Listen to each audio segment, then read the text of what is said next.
Hello everyone, Assalamualaikum. Welcome back to my channel Rekha home kitchen.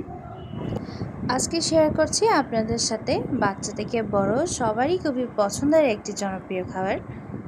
খুবই অল্প সময়ে ঘরে কিভাবে মেড করা যায় আজ আমি আপনাদের তাই দেখাবো। প্রথমে আমি একটি বোলে 1.5 কাপ মতো আটা নিয়ে নিয়েছি। সাথে অ্যাড করে দিয়েছি 2 চামচ চিনি, আধা চামচ লবণ, 1 চামচ পরিমাণের ইস্ট। শুকনো উপকরণগুলো মিশিয়ে দিয়ে দিব 2 চামচ সাদা তেল। এবার কুসুম গরম দুধ দিয়ে আমি ডোটি রেডি করে নিব। ডোটি তৈরি হয়ে গেলে উপরে 1 চামচ তেল দিয়ে র্যাপিং পেপার মুড়িয়ে গরম কোনো স্থানে রেখে দেব 30 মিনিটের জন্য। এদিকে একটি হাঁড়িতে আমি পিজার জন্য পুটি তৈরি করে নিব। আমি এখানে চিকেনের পুটির সাথে একটি ডিমা ব্যবহার করেছি, সাথে ব্যবহার করেছি অরিগানো। পুরটা হয়ে গেলে নামিয়ে ঠান্ডা করে নিব। এই পর্যায়ে আমার ডোটি একদম ফরম্যাট হয়ে গেছে। ডোটি আমি আবারও হাত দিয়ে ভালোভাবে মথে নিব। এবার বেলুনের সাহায্যে একটি রুটি বেলে নিব। রুটিটি আমি একেবারে বেক করা থালিটাতে নিয়ে নিয়েছি। একটি কাঁটা চামচের সাহায্যে আমি রুটিটি ছিদ্র করে নিব। এবার উপরে পিৎজা সস দিয়ে আমি পিৎজাটি পর্যায়ক্রমে সুন্দরভাবে ডেকোর করে নিব।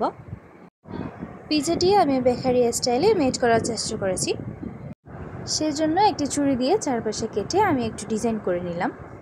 এবার একটি ব্রাশের সাহায্যে আমি পিৎজাটির চারপাশে জাল করে রাখা ঘন দুধ ব্রাশ করে দিব। এখানে আমি আবারও আরেকটি পিৎজা তৈরি করে নিচ্ছি। আমি এখানে 2টা পিৎজা তৈরি করব। একটি আমি ওভেনে বেক করব এবং আরেকটি আমি চুলোয় বেক করে দেখাবো।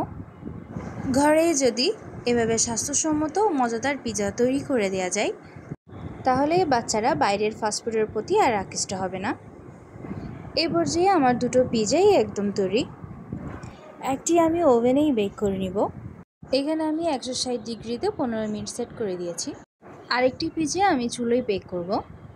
প্রথমেই আমি একটি বড় থেকে হাঁড়ি চুলোয় 5 মিনিট ভালোভাবে গরম করে নিব।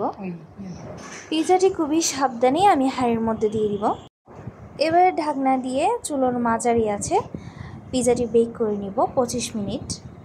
এখানে আমার ওভেনের পিৎজাটি তৈরি হতে সময় লেগেছে 15 মিনিট এবং চুলোর পিৎজাটি তৈরি হতে সময় লেগেছে 20 মিনিট। আপনারা হয়তো দেখেই বুঝতে পারছেন ওভেনের পিৎজাটি একটু ফ্লপি হয়েছে এবং চুলোর পিৎজাটি একটু ক্রিস্পি হয়েছে। তবে 2টো পিৎজাই খেতে খুবই মজাদার এবং সুস্বাদু হয়েছে। দারুণ এই পিৎজার রেসিপিটি যদি আপনাদের ভালো লেগে থাকে তাহলে অবশ্যই লাইক, কমেন্ট, শেয়ার করে দিবেন এবং অবশ্যই আমার চ্যানেলটি সাবস্ক্রাইব করে রাখবেন।